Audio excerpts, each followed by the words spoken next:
I'd never seen this Clint Eastwood picture, Tightrope, from 1984, one of the increasingly rare cases where an Eastwood would star in a film he didn't direct or didn't intend to direct. Claims existing now posit the belief that Eastwood directed the film, though was uncredited, essentially taking over the authority from the assigned credited Richard Tuggle.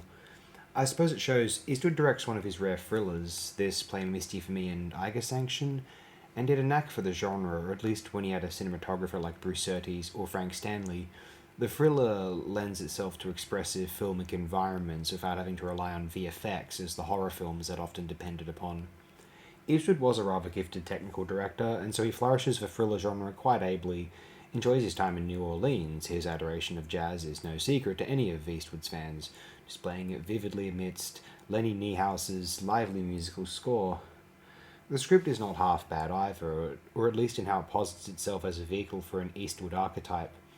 Eastwood, playing the character he plays in most films, must grow his own emotional intelligence as he makes a sincere effort to understand the perspective of the females in his life, his two daughters, his ex-wife, their mother, and also the victims of a serial rapist murderer, tending to be sex workers predominantly, and then also a woman self-defense slash shelter advocate slash activist portrayed by Genevieve Bujold, his prospective love interest.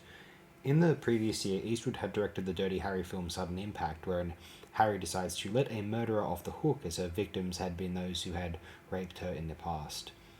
The idea of Eastwood's typical character having to learn to understand women more so in a non-comedy context, 1976 as The Enforcer, may be a touch disappointing in this respect, perhaps, is an intriguing one, partly because it appears Eastwood himself wanted to understand better, or wanted the men who idolized him to help understand better. As a character piece, Tightrope is genuinely rather admirable. As a thriller with a focus on photographic figure, Tightrope is wholly admirable, and potentially one of the underrated items in Eastwood's filmography, although the notices of this film do tend to be positive, so maybe it is more underseen or less considered than actually rated lesser. So let me recommend Tightrope here, one of his better works from this era, we could probably all agree with that.